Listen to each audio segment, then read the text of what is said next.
Olá a todos, este é o canal Geopoliticando e embora o foco do canal aqui sejam questões internacionais, nós vamos fazer alguns comentários após o fechamento das urnas. Para mim, sinceramente, é extremamente desagradável, não tenho mais vontade de comentar as questões aqui nacionais envolvendo política, mas eu considero importante essa questão aqui para o canal, então farei mesmo a contragosto, porque eu acho que é interessante que vocês tenham a visão aí do que pode vir a acontecer com o Brasil e como isso vai repercutir no mundo, que é uma primeira análise aqui no canal, o foco principal dele, né? Eu não concordo com tudo que está no artigo, mas eu achei ele bem interessante, né? Na minha opinião ele tem um viés, mas isso pode ser desconsiderado devido às informações aqui que nós podemos comentar com vocês. Ele começa dizendo o seguinte: mesmo se Lula vencer, enfrentará um terceiro turno em seu governo.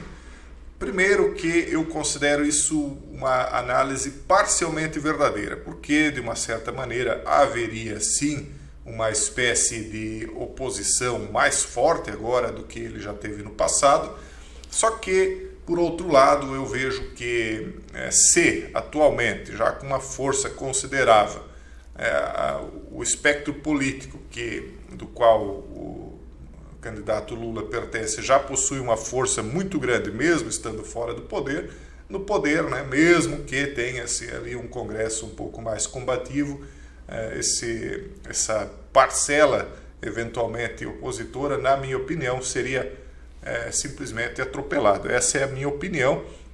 Não estou dizendo que eu gostaria que fosse assim, ou que eu desgostasse que fosse assim, mas é uma opinião assim de que eu vejo que será assim, independentemente do que as pessoas aqui estão achando. Óbvio que caso ele chegue ao poder, né, porque isso é uma outra situação. Aí eles dizem que o comentário dele, além de obter uma votação muito mais expressiva do que indicavam as pesquisas, né, o atual presidente, o analista aqui está destacando a eleição de diversos senadores e deputados alinhados com o presidente. Só que esse alinhamento é de alguns, né? Porque passadas as eleições, nós vimos isso ao longo de toda a história do Brasil, não foi apenas na última eleição. Talvez na última as pessoas estavam prestando mais atenção, mas o fato é que muitos acabam se elegendo com um discurso e pós-eleição imediatamente mudam o discurso. Então, o fato de estarem alinhados agora não significa que estarão alinhados mais adiante, na minha opinião também, né? Aí ele diz que, segundo a opinião deles, foi uma vitória fantástica do bolsonarismo que agora se enraiza no país. E aí ele coloca essas pessoas como extremistas, mas primeiro que, de uma certa maneira, foi uma vitória parcial, né? Porque, por um lado, realmente aumentou aí a bancada deles, né? Mas, por outro lado, e realmente enraiza essa tendência do país, que é uma situação aí que tem sido muito criticada pelas elites de imprensa do nosso país, né? Mas, ao mesmo tempo, eles colocam aqui o que, na minha opinião, é uma expressão de um preconceito, porque está colocando como extrema praticamente metade da população do Brasil. Na minha opinião, extremo é aquilo que está nas beiradas, nos extremos, né? Então teria que ser uma parcela ínfima, né? Porque não é possível que se considere que metade de uma população seja de extrema de um lado ou de outro, né? Ele diz que esse espectro tem uma resiliência e uma perenidade talvez bastante longa.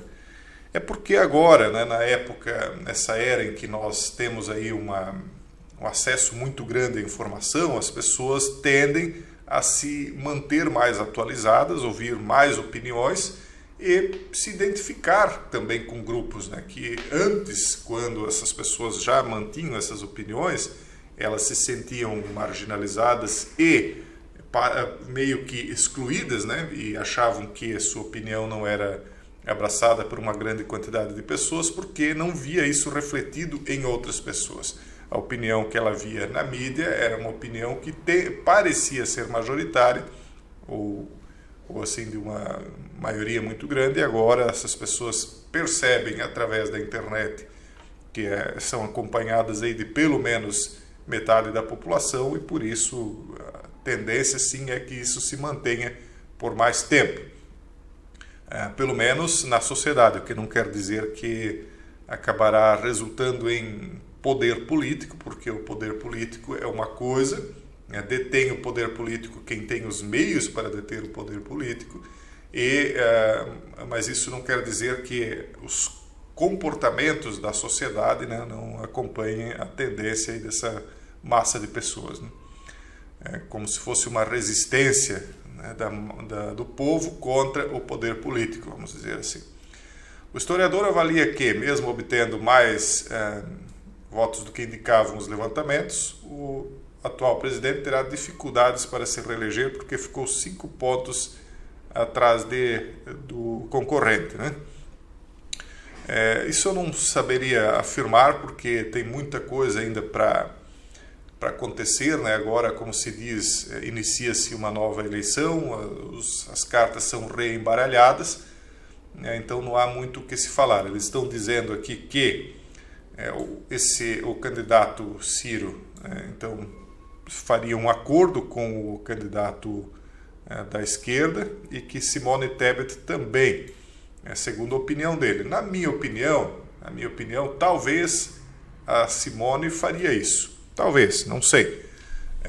A tendência é muito mais clara nesse sentido. Só que o candidato Ciro me parece que não faria, porque ele teria a esperança de que, isso é uma visão que eu tenho, de que caso a esquerda ficasse sem representantes, ele seria o novo representante natural. Então, por isso, eu penso que ele não vai apoiar o Bolsonaro, mas porque senão ele se queimaria no espectro político dele, mas por outro lado ele também não apoiaria o Lula, porque, na minha opinião, né, ele não gostaria que o Lula fosse eleito. Não sei, eu quero até o comentário de vocês aí, para que vocês me digam se eu estou correto nessa análise, porque evidentemente ele seria o herdeiro natural lá em 2026 e ele é relativamente novo em relação aos demais. Eu acho que ele é um pouco mais novo do que o próprio Bolsonaro, se eu não me engano, e bem mais novo do que o Lula. Então, pela questão de tempo, né, de possibilidade de disputar mais eleições, então o Ciro teria ainda mais algumas chances, né, de tentar chegar à presidência que ele tem tentado por várias vezes, né? Aí ele faz alguns comentários sobre o Kelmo e tal. Agora a questão é mano a mano, como ele diz aqui. Isso aqui é o fato. Agora é 1 contra 1. Haveria mais tempo para discutir certas situações e aí muitas coisas vão ser esclarecidas, tanto para um lado quanto para o outro, e votos, na minha opinião, podem mudar, né? Sem falar todas as outras questões técnicas aí, que eu não sei como é que vai ficar isso aí. Mesmo se o ex-presidente ganhar no segundo turno, ele deve ter dificuldades políticas em seu governo. Na minha opinião, terá sim muitas dificuldades, mas não é por conta da bancada maior do Bolsonaro, né, que ele leva ao Congresso agora, mas porque a união, né, que está no entorno dele é uma união um pouco heterodoxa, vamos dizer assim, porque a partir do momento que ele coloca Alckmin como vice dele, que tem um espectro, uma história muito diferente, uma história que foi sempre, vamos dizer assim, de disputas, embora que se fale aí da questão do Teatro das Tesouras, mas de qualquer maneira o fato é que esse grupo que está junto com ele não é mais ou menos como água e óleo, não tem se misturado muito bem. As pessoas têm aceitado que isso se dê, né, por conta da vontade que esse lado aí da política tem de derrubar o atual presidente, mas caso seja eleito, eu considero, é uma opinião minha também, né, que o maior problema que Lula enfrentaria não seria nem do seu adversário atual, mas dos seus aliados de ocasião. Então logo se dê essa passagem, eu acredito que iniciaria uma disputa de poder entre o grupo que chegaria ao poder nesse caso, né? Ele acha que, segundo a análise desse analista, que Lula ganharia a eleição, etc, etc. Ele faz várias considerações aqui, considerando quem é que chegou, por exemplo, o Zema em Minas Gerais, o Cláudio Castro no Rio, talvez Onyx no Rio Grande do Sul, etc, etc. Então ele faz aí algumas considerações, e todas elas até bem pertinentes, na verdade. Mas, independentemente de todas essas conjecturas a respeito de quem pode levar ou não essa eleição, o que eu quero trazer como conclusão para vocês é um olhar geopolítico, ou seja, dos caminhos que o Brasil tomaria internacionalmente.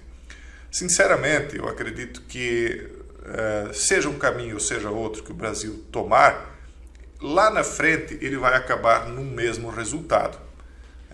Um caminho talvez acelere mais as coisas, outro acelere menos. Mas o Brasil está destinado, segundo a minha opinião, segundo aquilo que a gente tem percebido, a ser um líder regional, nessa formação dos 10 blocos que eu tenho comentado com vocês há muito tempo. O Brasil vai encabeçar isso aí, seja através de um viés, seja através de outro.